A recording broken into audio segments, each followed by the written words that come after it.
Namo Sang Hyang Adi Budaya, Namo Buddhaya. Bertemu lagi kita pada kesempatan hari ini. Kita akan bercerita tentang 4 orang murid yang sedang bermeditasi. Jadi 4 murid ini dapat instruksi dari gurunya. Kalian pergi meditasi ke satu ruangan. Intinya selama meditasi kalian tidak boleh bicara. Oke? Clear? Jadi 4 murid ini pergi ke satu ruangan untuk ketika mereka meditasi. Tiba-tiba lampunya padam, jebret, gelap. Ya. Murid pertama, karena dia punya kebiasaan berkomentar, dia langsung ngomong, aduh, lampunya padam. Ya. Temannya mendengar, orang kedua, yang biasanya nyamber ya, nyamber kalau ada orang berbicara, dia langsung ngomong, shh, kita kan nggak boleh ngomong. Temannya yang ketiga, langsung ngomong, kalian berdua kok ngomong? Sampai orang keempat berkomentar, nah kan cuma 2 yang nggak ngomong. Kita bisa bayangkan cerita ini, mungkin kita tersenyum, tapi ini adalah gambaran tentang kehidupan kita. Kita sudah punya aturan nih, nggak boleh ngomong, tapi kadang-kadang kita ya nggak biasa untuk diem. Dalam hidup tidak semua harus kita komentari. Dalam hidup tidak semua harus kita kata-katai gitu ya. Kadang-kadang diam bisa memberikan manfaat jauh lebih besar. Yang kedua, seringkali kita menjudgment, menghakimi, menilai orang lain, tapi kita lupa melihat ke dalam diri kita sendiri. Ya, semuanya berkomentar tentang orang lain. Kamu nggak boleh ngomong. Tapi dia sendiri ngomong tanpa dia sadari. Bagaimana kita melihat kesalahan orang lain jauh lebih mudah daripada kita mengintrospeksi melihat ke dalam diri kita. Sebuah sahabat dalam Dharma. Inilah gambaran bagaimana dalam hidup kita memiliki sebuah perilaku. Sebelum menghakimi orang lain, sebelum menilai orang lain, sebelum mempersepsikan orang lain sesuatu yang negatif, kita harus mulai belajar untuk stop diam dulu. Oke.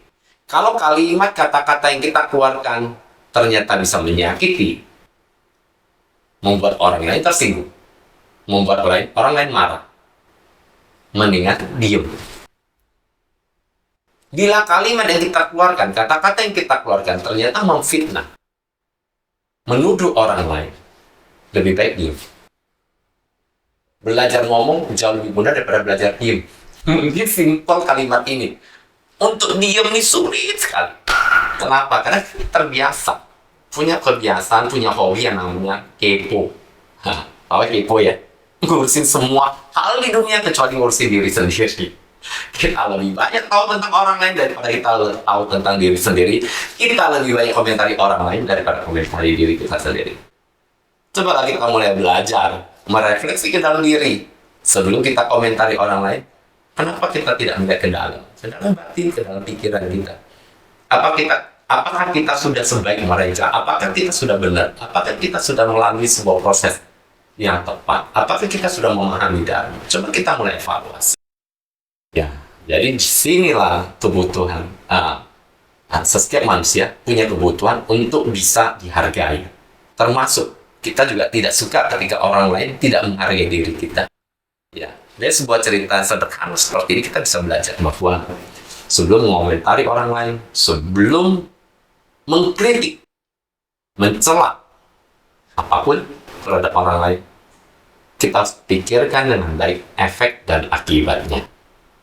Kalau memang perlu, kita evaluasi ke dalam diri kita beri.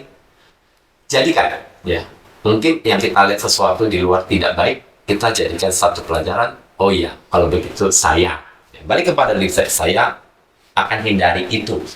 Ya, jadi bukan, oh iya, saya baca buku Dharma, kemudian ya terpikir, oh buku Dharma ini kayaknya bagus buat dia, buat komentar ini. Nah, buku Dharma kita baca, kita masukkan ke dalam batin, hati dan pikiran kita untuk merefleksi ke dalam diri kita, menjadikan diri kita menjadi lebih baik lebih baik dan lebih baik lagi setiap hari. Semoga kita semua maju di dalam Dharma, semoga semua makmur bahagia, dan semoga kita semua sehat, sejahtera, bahagia. Terima kasih. Namo Sami Adi Budaya, Namo Budaya.